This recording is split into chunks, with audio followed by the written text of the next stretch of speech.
Oh là là, apprêtez vos feuilles de papier, crayons et tout le reste, car je crois que le Seigneur nous donnera un temps merveilleux. Maintenant, Paul exalte le Seigneur Jésus, et le met à sa place.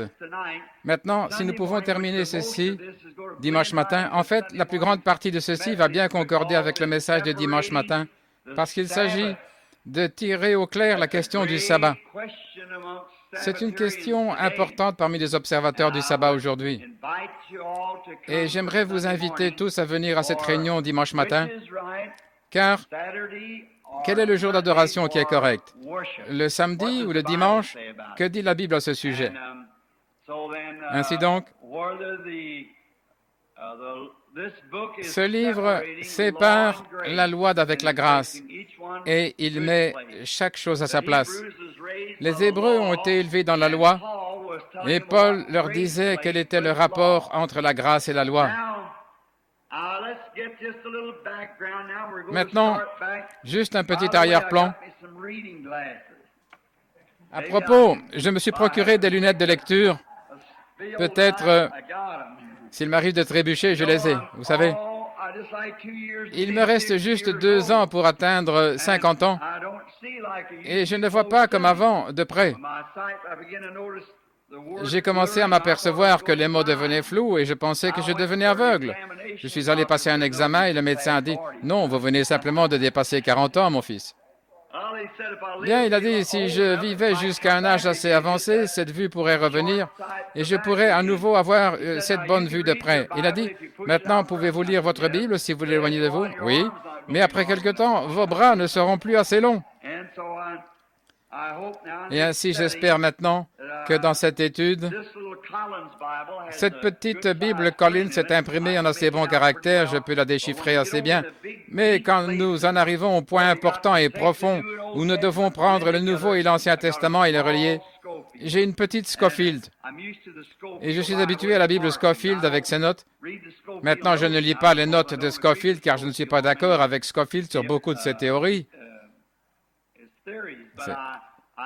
Mais j'aime vraiment la façon dont c'est disposé. Il y a longtemps que je l'ai et que je la lis et tellement, je sais en quelque sorte comment trouver mes sujets.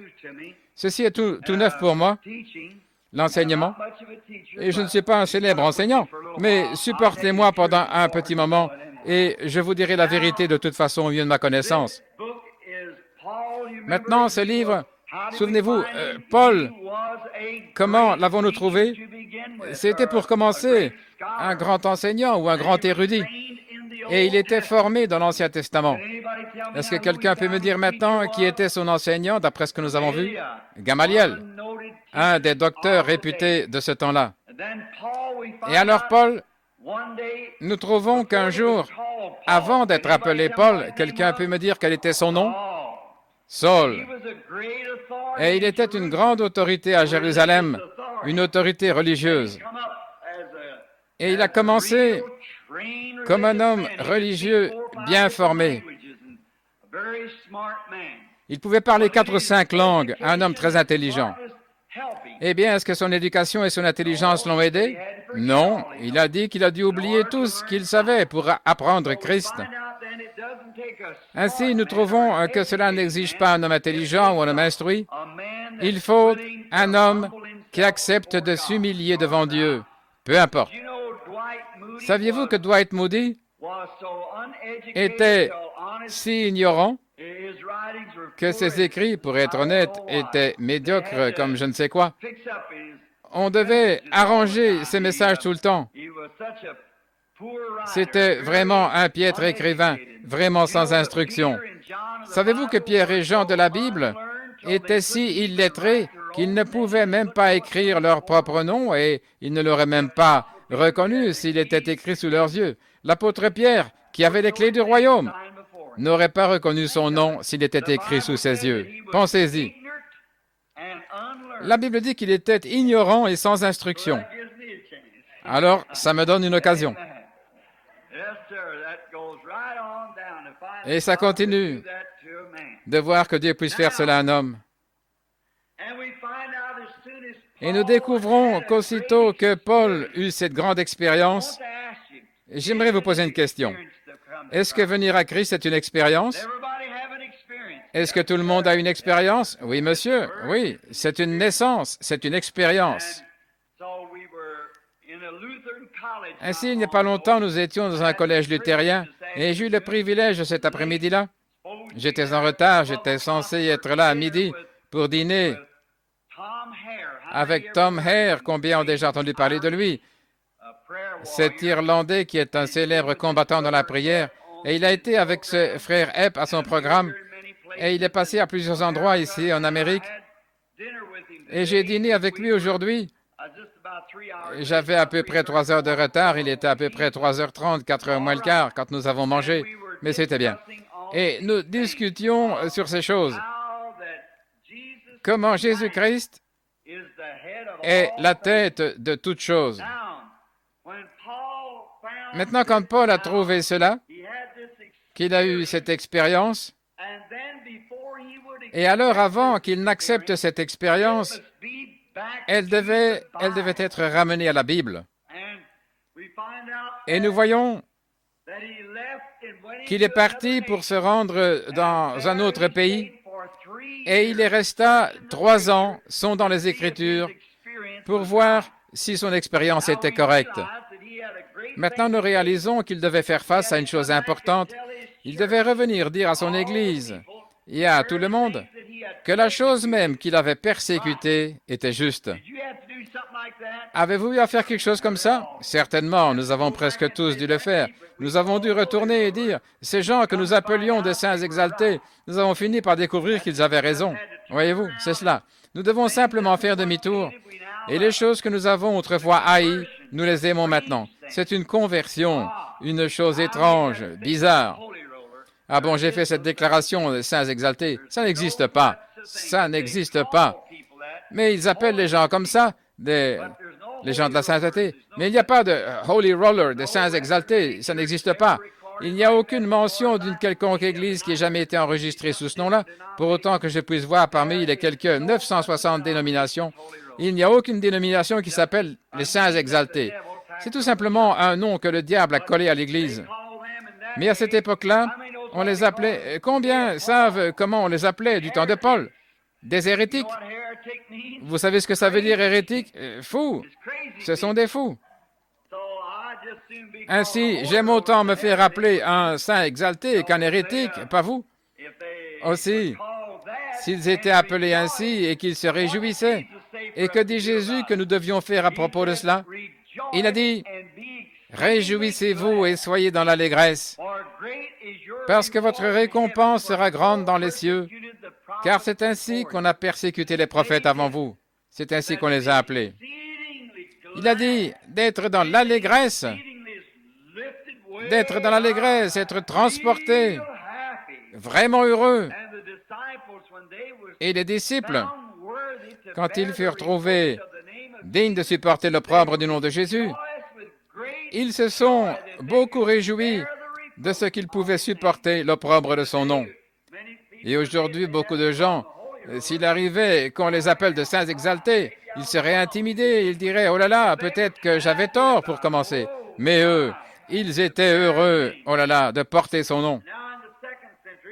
Et puis au IIe siècle, on les appelait ceux qui portent la croix sur le dos. C'est à l'époque où les chrétiens portaient une croix sur leur dos pour montrer qu'ils étaient crucifiés avec Christ. On les appelait ainsi des porteurs de croix sur le dos. Maintenant, je sais que les catholiques se donnent ce nom, mais ce n'était pas l'Église catholique, c'était l'Église protestante, avant qu'elle ne soit appelée l'Église protestante. Elle ne protestait contre rien d'autre que le péché. La raison pour laquelle on l'appelle l'Église protestante aujourd'hui, c'est parce qu'elle a protesté contre les dogmes catholiques. Elle n'était pas encore dans le sectarisme à ce moment-là, quand on les appelait ceux qui portent la croix dans le dos. Donc un livre, l'histoire de Flavius Joseph et les autres, les deux Babylone, d'Islope et ainsi de suite, vous trouverez que c'est juste qu'il n'y avait aucune église. La première église organisée qui ait jamais existé fut l'église catholique, environ 300 ans après les derniers apôtres. 300 ans après, l'église catholique fut organisée et une persécution a commencé, forçant les gens à entrer dans l'église catholique. et ils ont uni l'Église et l'État. Cela s'est passé après ce qui fut appelé la conversion de Constantin du paganisme au catholicisme. Mais si jamais quelqu'un a lu son histoire, il n'était pas converti, vu les choses qu'il faisait. Oh là là, la seule chose religieuse qu'il ait faite fut de mettre une croix sur l'église de Sainte-Sophie. C'est la seule chose qu'il ait jamais faite comme acte religieux. C'était un réprouvé. Mais ils ont appelé ça sa conversion. C'est un peu comparable à quelque soi-disant conversion aujourd'hui. Maintenant, nous voyons que quand Paul se convertit et qu'il eut cette véritable expérience, il avait complètement fait demi-tour. Et vous savez, conversion, ça veut dire faire demi-tour. Vous allez dans cette direction-ci et ensuite vous vous retournez et vous recommencez dans le sens inverse. Oui, monsieur, c'est un demi-tour, un volte-face. Et Paul, aussitôt qu'il fut converti, avant qu'il puisse jamais avoir son expérience, maintenant il eut une merveilleuse expérience. Je crois que quand vous acceptez Christ comme votre sauveur personnel, c'est une expérience. Je crois que la joie de savoir que vos péchés sont pardonnés fait continuellement frémir votre cœur. Mais quand le Saint-Esprit béni descend, c'est une expérience, cette nouvelle naissance, que vous n'oublierez jamais. Vous devenez un enfant de Dieu. Et voici ce qui fait la chose. Comment savez-vous cela, frère Branham? Eh bien, ce sont des leçons d'enseignement. Beaucoup, les méthodistes essaient de dire qu'ils ont crié quand ils l'ont reçu. Eh bien, c'est très bien si vous l'avez quand vous avez crié. OK, mais le fait d'avoir crié n'est pas un signe que vous l'avez reçu, car beaucoup ont crié et ne l'avaient pas. Les pentecôtistes disaient qu'ils l'avaient reçu lorsqu'ils avaient parlé en langue. C'est très bien. Si vous avez parlé en langue et que vous l'avez reçu, c'est très bien. Mais vous pourriez parler en langue et ne l'avoir toujours pas. Ainsi, après tout, il s'agit de l'expérience qui consiste de passer de la mort à la vie. Quand toutes les vieilles choses meurent et que tout devient nouveau, Christ devient réel. Les vieilles choses disparaissent. Les vieilles racines de la chair. Vous savez comment arracher une racine? Nous avions l'habitude de prendre une houe à défricher et nous baissions et creusions jusqu'à ce qu'il n'en reste plus un brin. Et on disait, s'il y a une racine d'amertume qui s'élève en vous, arrachez-la. C'est juste. Et c'est ce que fait le Saint-Esprit. Il extirpe toutes les racines. Il les arrache, les entasse, les brûle, et vous en débarrasse. Et vous obtiendrez alors une bonne moisson, si c'est fait. Maintenant, Paul savait que quelque chose était arrivé. Aussi, il descendit en Arabie, et là, il étudia pendant 3 ans tous les prophètes de l'Ancien Testament, comment ils ont prophétisé. Et il finit par trouver que c'était absolument la vérité. Maintenant, comparez ça aujourd'hui. Voyez-vous, à cette expérience que nous avons ici, dans cette petite église, celle de l'étoile du matin qui est apparue là, cette grande lumière qui est descendue, qui prédisait et montrait des choses qui allaient arriver. Vous savez, c'est merveilleux. Mais mes frères dans le ministère me disaient que c'était du diable. Et moi, je ne pouvais pas comprendre. Aussi, je n'ai rien dit à ce sujet, jusqu'à ce qu'un soir, il y eut une expérience qui arriva, là, à Greens Mill, en Indiana, quand l'ange du Seigneur traversa la pièce et se tint là et prouva la chose par les Écritures. Alors un feu fut allumé, et puis ce feu a commencé à se mouvoir. Pas plus tard que dimanche dernier, nous avons vu les œuvres infaillibles de Jésus-Christ, qui peut prendre un homme qui n'a jamais marché, ayant perdu son équilibre mental, alors que Mayo et les meilleurs médecins avaient dit « c'est fini pour toujours » et qu'il resterait aveugle. Il s'est levé et est sorti du bâtiment en marchant, poussant son fauteuil roulant en descendant les marches. Il pouvait marcher et voir comme n'importe qui. Cela montre que c'est la puissance du Seigneur Jésus ressuscité. Voilà, il est le même hier, aujourd'hui et pour toujours. Ainsi ne sommes-nous pas un groupe heureux ce soir de savoir que Dieu a confirmé cette grande expérience que nous avons d'être identifiés à cette Bible et aux promesses. Par conséquent, nous devrions être dans l'allégresse. Et nous remarquons en plus qu'au 2e chapitre, nous voyons que nous ne devrions pas laisser ces choses, nous ne devrions pas les négliger, mais nous devrions tenir fermement à ces choses. Et comment échapperons-nous si nous négligeons un si grand salut? Que ferons-nous en présence de la parole de Dieu quand nous nous tiendrons à la barre du jugement? Vous ne pourrez pas dire « je n'ai jamais appris quoi que ce soit ». Oh si, vous l'avez appris. Eh bien maintenant, frère Branham pouvait s'être trompé, c'est vrai, mais Dieu ne se trompe pas. Sa parole ne se trompe pas. Et pensez-y, la même chose. La Bible qui autrefois a vécu dans les apôtres vit encore. Oh, béni soit le nom du Seigneur. Quand je pense que j'ai 48 ans, presque 50, et que les jours de ma jeunesse sont passés, et le reste, de savoir que depuis que j'étais un petit garçon, j'avais cette promesse bénie, et que je l'ai annoncée à mes frères et sœurs, et de voir, littéralement, ces milliers qui sont sortis des ténèbres, de savoir que nous allons à notre maison éternelle, vers les bien-aimés. Et si ce tabernacle terrestre est détruit, avant que je ne finisse de prêcher, il y en a un autre qui attend là-bas. Alléluia. Et de savoir qu'il y a des dizaines de personnes assises ici qui, si elles devaient quitter cette vie juste maintenant, avant que l'on puisse remettre leur corps aux pompes funèbres, elles seraient dans ce corps glorieux de l'autre côté, se réjouissant avec les saints de Dieu, qui sont déjà dans la présence de Dieu pour vivre pour toujours avec le parfait. Il y a une preuve absolue qu'il en est ainsi. Amen. Oh, cela ferait crier les presbytériens. C'était le cas dimanche, n'est-ce pas? Ces gens étaient des presbytériens. Certainement que cela les ferait crier. Oh, cela n'est pas étonnant que les gens deviennent si émus. Eh bien, si vous pouvez devenir émotionnel en frappant une balle ou en lançant une balle dans le panier, combien plus cela vous rendra émotionnel de savoir que vous êtes passé de la mort à la vie, que vous êtes une nouvelle création en Christ. Vous le savez par la façon dont votre esprit vous éloigne de la malice et de la ruse et de l'inimitié et de toutes les choses du monde. Et votre cœur reste centré sur Christ. Ce sont là vos motifs. C'est tout ce à quoi vous pensez dans votre esprit, dans votre cœur, jour et nuit. Quand vous allez au lit le soir, que vous mettez vos mains derrière vous comme ceci et vous restez là et vous l'adorez jusqu'à ce que vous vous endormiez. Vous vous levez le matin et vous le louez toujours. Amen. Oh là là. J'ai essayé de le louer. Chaque matin, nous nous levions vers 4 heures, frère Woods et moi, pour aller chasser l'écureuil tôt le matin. Je crois que je le loue sous chaque arbre que je rencontre.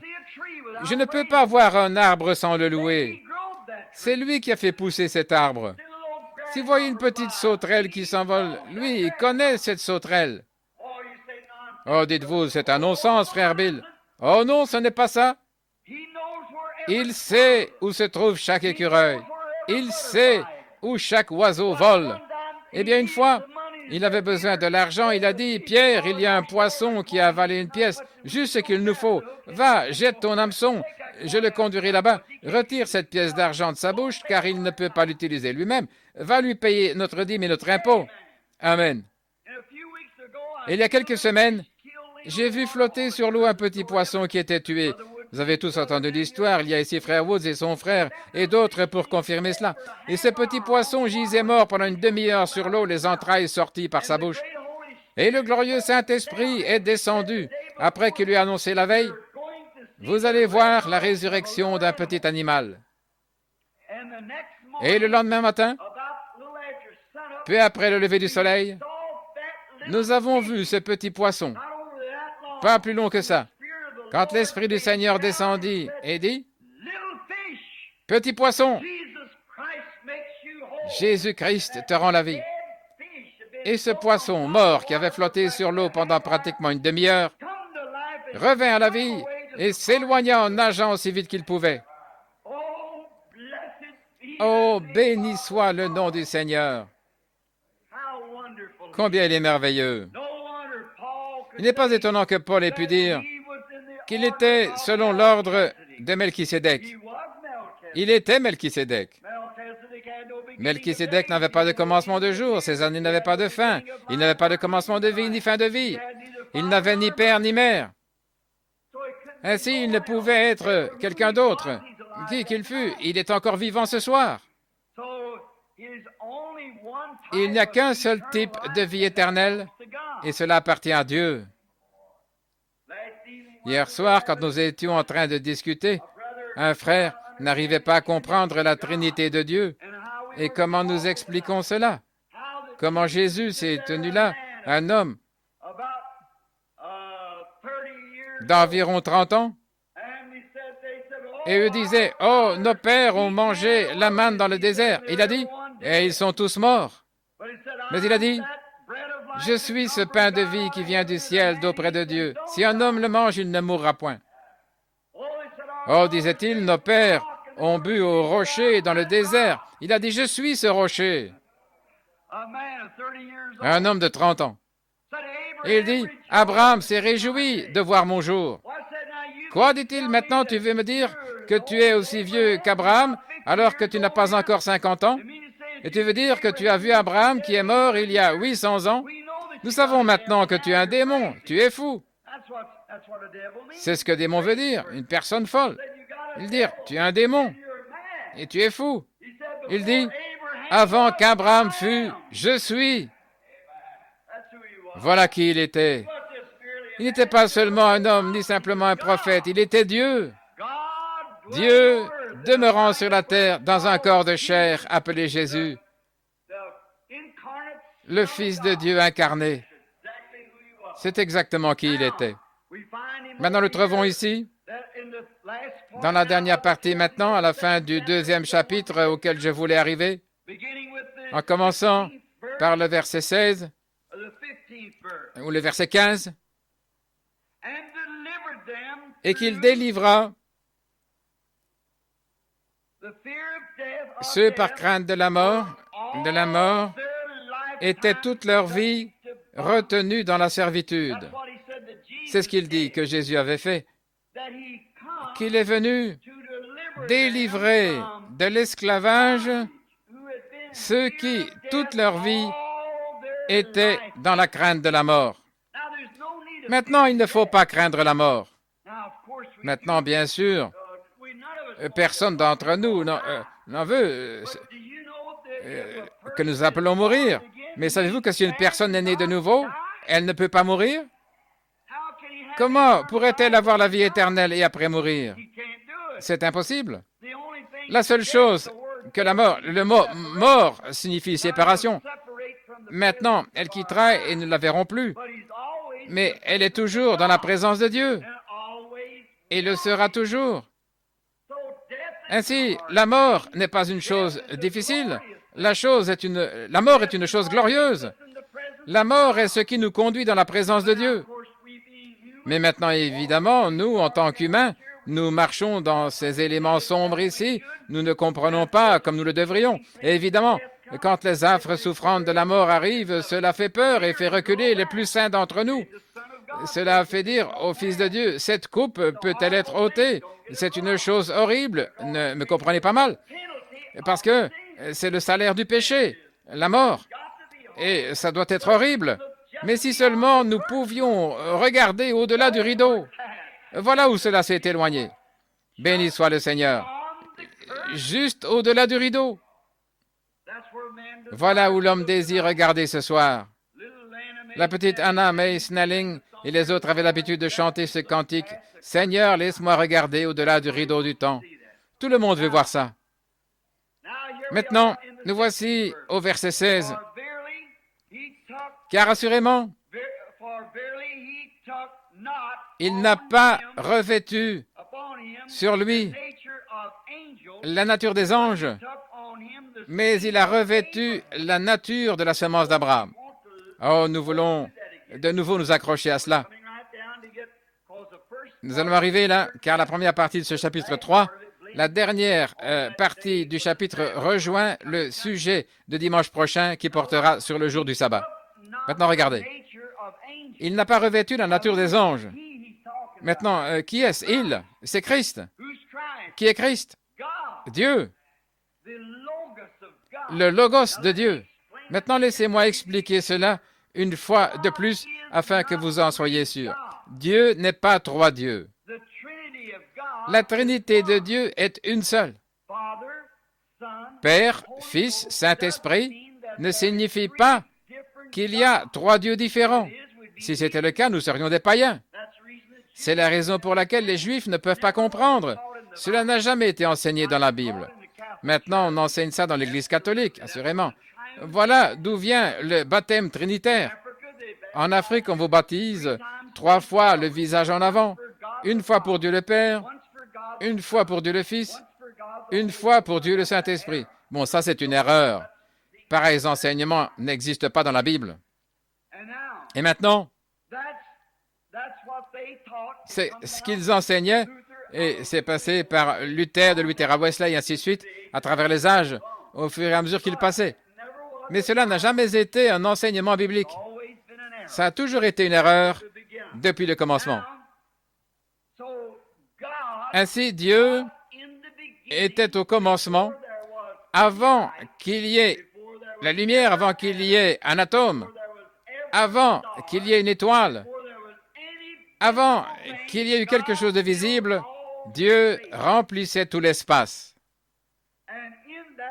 Et là-dedans, il n'y avait rien d'autre que la pureté, un amour pur, une sainteté pure, une justice pure.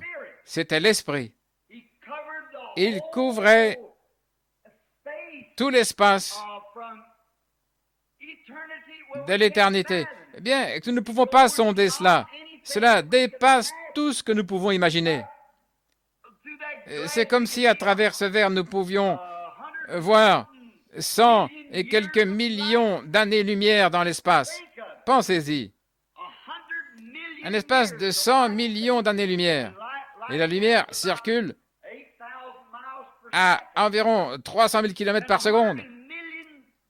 Et un espace de 100 millions d'années-lumière, pensez donc combien de millions de kilomètres cela ferait. Vous ne pourriez même pas les énumérer. Vous pourriez simplement prendre une rangée de chiffres 9 et entourer Jeffersonville. Et de ces 9, vous n'arriviez pas encore à le décomposer en kilomètres. Pensez-y. Et au-delà de ça, il y a encore des étoiles et des planètes. Et Dieu existait avant qu'il y en ait une seule d'entre elles. Il existait. Et maintenant, le Logos qui est sorti de Dieu, c'était le Logos.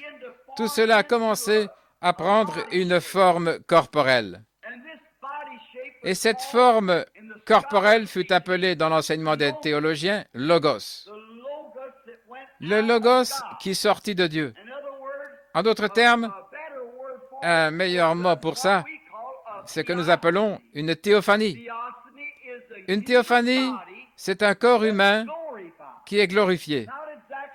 Pas exactement avec de la chair et du sang, comme il en sera dans son état glorifié, mais elle a la forme d'un corps humain qui ne mange ni ne boit pas, mais c'est un corps qui nous attend aussitôt que nous aurons quitté celui-ci. Maintenant là, nous entrons dans ce corps, et c'est ce genre de corps-là que Dieu avait. Car il a dit, « Faisons l'homme à notre propre image et à notre ressemblance. » Maintenant, quand l'homme était dans cette forme de corps, il avait le contrôle sur tous les poissons et les oiseaux et sur les bêtes des champs. Et à ce moment-là, il n'y avait pas d'homme pour cultiver le sol. Genèse 2. Il avait créé l'homme mâle et femelle, mais il n'y avait point d'homme pour cultiver le sol. Alors Dieu fit l'homme de la poussière de la terre. Il lui donna une main comme celle d'un chimpanzé et un pied comme celui d'un ours. Il le créa à l'image, et ce corps terrestre est à l'image de la vie animale. Et il est formé de la même espèce de matière. Votre corps est formé avec exactement la même matière qu'un cheval ou un chien ou n'importe quoi de semblable. Il est constitué de calcium, de potasse, de pétrole, de lumière cosmique. En fait, Toute chair est comme celle-là. Ce n'est pas la même chair, c'est une chair différente, mais elle est faite de la poussière de la terre d'où elle vient. Mais la différence entre un animal et un homme est que Dieu a mis une âme dans l'homme, mais il n'en a pas mis dans un animal. En effet, l'âme qui était dans l'homme, c'est cette théophanie. Oh, je n'arriverai jamais à cette leçon, mais je dois prendre ceci. Écoutez. Ne vous rappelez-vous pas quand Pierre était en prison et que l'ange du Seigneur est venu et a ouvert les portes? Nous parcourions le supermarché l'autre jour ici et la porte s'est ouverte devant nous et j'ai dit, vous savez, la Bible a connu cette technique avant, voyez? Maintenant, la porte battante fonctionne d'elle-même. Et quand Pierre est sorti, passant à côté de ses gardes, ceux-ci furent aveuglés, ils ne pouvaient pas le voir. Il dépassa la garde intérieure, la garde extérieure, il sortit dans la cour, traversa jusque dans la rue. Et aucun d'eux ne savait qui il était. Ils ne prêtèrent pas attention, ils pensaient que c'était un autre garde ou quelque chose comme ça. Il est simplement passé par là et la porte s'est ouverte d'elle-même comme il sortait et elle s'est refermée derrière lui. Et quand il se trouva dehors, il pensait qu'il était en train de rêver. Il se rendit chez Jean-Marc où ils avaient une réunion de prière, il se mit à frapper à la porte. Oh, il est glorieux, il est merveilleux. Il ne fut pas créé sous la forme d'un ange, mais il revêtit la semence d'Abraham. Dieu est devenu la semence d'Abraham. Maintenant, si nous avions le temps de remonter dans le passé et montrer comment il l'a fait lors de l'Alliance, vous m'avez entendu prêcher de nombreuses fois à ce sujet, comment il a pris ses animaux, il les a coupés en deux, il a ajouté la tourterelle et le pigeon, puis il a regardé. Il a aperçu une petite fumée dans l'obscurité horrible, la mort. Ensuite, une fournaise fumante, l'enfer. Mais après cela, vint une petite lumière blanche. Et cette petite lumière blanche est passée au milieu des morceaux de ce sacrifice qui était coupé, montrant ce qu'il allait faire. Et il fit un serment quand il fit cela. Et il écrivit une alliance, montrant ce qu'il allait faire. Et lui, Jésus-Christ, est venu sur la terre, Dieu Emmanuel, Dieu dans la chair, et au calvaire, il a été déchiré. Et son esprit est revenu sur l'Église. Et son corps fut élevé et s'est assis sur le trône de Dieu. Le trône de Dieu, celui qui est sur le trône est le juge. Nous savons cela. Eh bien, où est le jugement? Le Père, il ne juge personne, mais le Père a remis tout jugement au Fils. Ainsi, et sa vie est le souverain sacrificateur placé là, dans son propre corps comme sacrifice, pour plaider pour notre confession. Amen. Oh, frère, cela met quelque chose en vous. Remarquez, il a revêtu la semence d'Abraham. Il est devenu un homme. Dieu fait chair parmi nous pour nous racheter.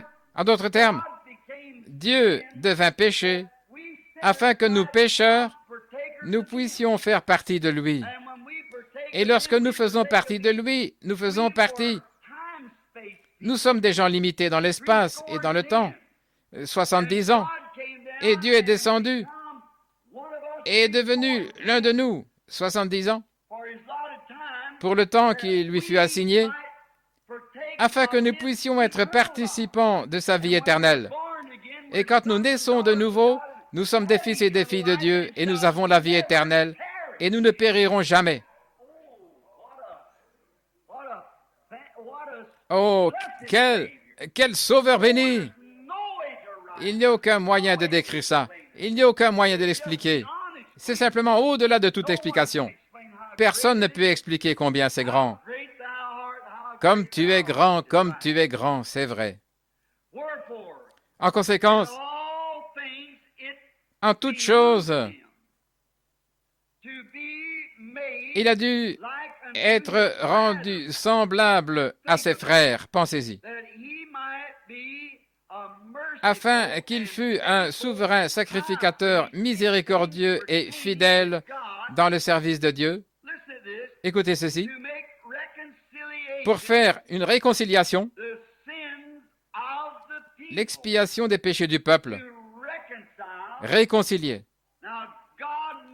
Maintenant, Dieu, connaissant la justice, devait devenir l'injustice pour ressentir ce que c'est d'être un pécheur, pour retourner en vue de réconcilier par une réconciliation et de manifester la miséricorde aux gens. Le verset suivant, écoutez bien. Car dans ce qu'il avait souffert, Dieu ne pouvait pas souffrir en esprit.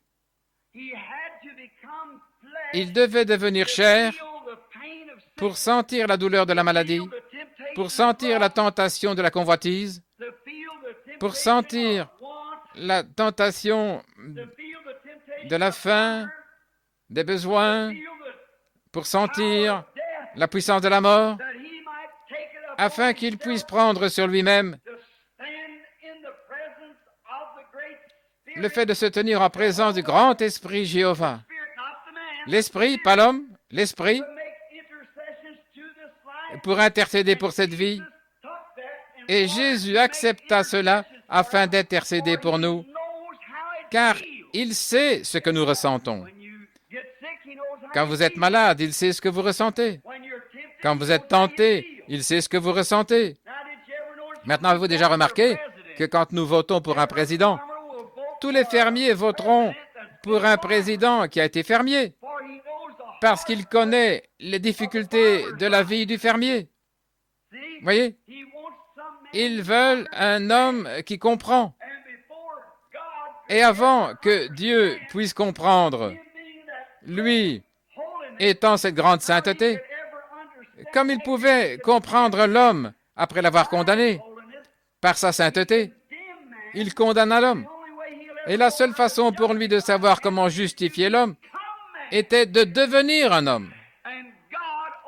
Et Dieu couvrit de son ombre la Vierge, et elle engendra un corps, pas de sang juif, pas de sang des nations, des gentils, mais son propre sang. Le sang créé par Dieu. Pas de sexe du tout là-dedans, pas de désir sexuel. Et cette cellule sanguine, créée dans le sein de cette femme, engendra le Fils. Et quand il fut baptisé par Jean-Baptiste, Jean a dit, « Je rends témoignage que je vois l'Esprit de Dieu comme une colombe qui descend et qui s'arrête sur lui. » Ce n'est pas étonnant que Jésus ait pu dire, « Tout pouvoir m'a été donné dans le ciel et sur la terre. » Dieu et l'homme étaient devenus un. Le ciel et la terre se sont embrassés. Et il était celui qui pouvait faire l'expiation, la réconciliation pour nos péchés. C'est pour cette raison qu'en son nom, il y a des guérisons. Il connaît vos souffrances. Avez-vous déjà entendu ce cantique?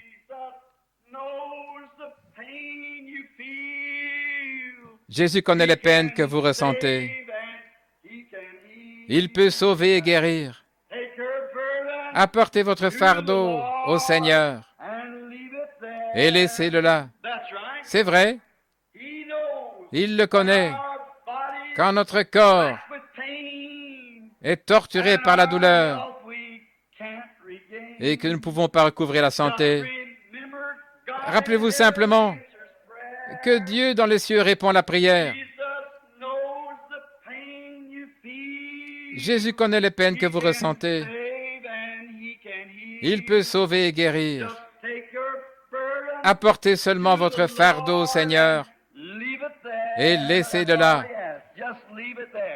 Voilà, c'est ce qu'il demande. Laissez-le là simplement. Pourquoi? Il est le souverain sacrificateur qui se tient ici et il sait ce que vous ressentez. Et il sait comment vous réconcilier, vous ramener à la grâce et comment vous redonner votre santé. Il connaît tout ça. Il a souffert. Si vous n'avez pas d'endroit où reposer la tête, lui a connu la même chose. Si vous n'avez qu'un vêtement de rechange, lui aussi a connu la même chose. Si on se moque de vous, persécuté, lui aussi a connu la même chose. Maintenant, écoutez le dernier verset. Très bien. Il est capable de secourir ceux qui sont tentés. Autrement dit, il est capable de les mettre en sécurité, de les aider, de sympathiser avec eux, avec leurs souffrances, parce que Dieu lui-même devint homme pour ressentir cela. Rappelez-vous, l'autre soir, nous avons enseigné là-dessus. Comment la mort avait en elle un aiguillon, une épouvante en elle, tous les jours de leur vie. Ils étaient dans l'esclavage de la mort. Et puis Jésus est venu afin d'ôter cet aiguillon de la mort. Et lorsqu'il gravissait la colline, vous rappelez-vous comment nous avons illustré ça? Ces petites taches rouges sur son manteau qui, après un temps, sont toutes devenues une grande tache de sang qui tombait sur lui. Avec son petit corps frêle, il ne pouvait pas aller plus loin et il est tombé. Simon de Cyrène, un homme de couleur, l'aida à porter la croix là-haut sur la colline. Et quand ils le clouèrent à la croix, il cria, il réclama de l'eau. N'importe quel homme qui saigne a besoin d'eau. Rappelez l'autre soir quand je prêchais sur la biche et le cerf, languissant après les courants d'eau, mon âme aussi soupire après toi, ô Dieu. Si la biche est blessée et qu'elle est vivante, et si elle perd du sang, elle doit trouver de l'eau, sinon elle mourra. On m'a tiré dessus dans un champ quand j'avais 14 ans, et j'étais étendu là, et mes jambes là, comme un hamburger, étaient complètement déchiquetées à la suite d'un coup de fusil de chasse calibre 12, et je réclamais de l'eau. Oh, donnez-moi à boire! J'étais engourdi, mes lèvres étaient engourdies. Mon camarade courut vers un vieil étang qui était infesté de toutes sortes de petits vers, marécages, peu importe ce que c'était. Et il soutira de l'eau et en remplit sa casquette. Et je tenais ma bouche ouverte et il pressait la casquette comme ça dans ma bouche. Il me fallait de l'eau. Et il saignait. Il a dit, donnez-moi à boire. Et ils lui ont donné du vinaigre sur une éponge. Et il le repoussa. Il le refusa. Il était l'agneau de Dieu, mourant à notre place pour apporter la réconciliation à l'être humain. Qui était-ce? Le Dieu du ciel. Billy Sunday a dit une fois que dans chaque buisson étaient assis des anges qui disaient « Détache simplement la main et fais un signe du doigt et nous allons renverser la situation. » Et cette bande de fanatiques religieux et effrontés qu'on appelle grands et érudits instruits, ayant des doctorats en divinité, en philosophie, passa devant lui en disant « Maintenant, si tu es le Fils de Dieu, tu en as sauvé d'autres et tu ne peux te sauver toi-même. Descends de la croix et nous te croirons. » Il ne savait pas qu'il lui faisait un compliment. Il aurait pu se sauver lui-même. Mais s'il s'était sauvé, il n'aurait pas pu sauver les autres. Ainsi, il s'est livré lui-même. Béni soit son nom. Il s'est livré lui-même afin que je puisse être sauvé et que vous puissiez être sauvés.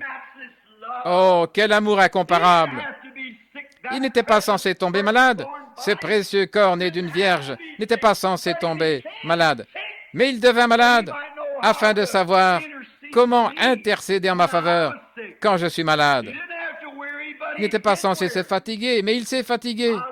J'ai lu une fois une petite histoire à ce sujet. J'ignore si elle est authentique ou pas. Quand il ressuscita des morts, ce garçon de Naïn, il s'est assis sur un rocher et a gémi à cause des maux de tête, car il devait porter nos maladies. Il a dû porter nos péchés, et il mourut là. Et au calvaire, quand cette abeille, la mort, enfonça son aiguillon une fois pour toutes, tout le monde sait que quand une abeille enfonce son aiguillon, elle ne peut plus piquer. Quand l'abeille s'envole, ou n'importe quel insecte qui pique, et quand il enfonce son aiguillon, il le perd. Elle reste... c'est toujours une abeille, mais elle n'a plus d'aiguillon. La seule chose qu'elle peut faire, c'est bourdonner et faire beaucoup de bruit. C'est la seule chose que la mort peut faire pour un croyant, c'est faire beaucoup de bruit. Mais alléluia, béni soit le nom du Seigneur. Il a enfoncé cet aiguillon de la mort dans sa propre chair. C'est ce qu'a fait Emmanuel. Et il ressuscita le troisième jour et se débarrassa de l'aiguillon d'un mouvement. Il est immortel ce soir et son esprit est dans ce bâtiment et il prouve qu'il est vivant parmi nous. Voilà notre Messie. Voilà notre Sauveur béni.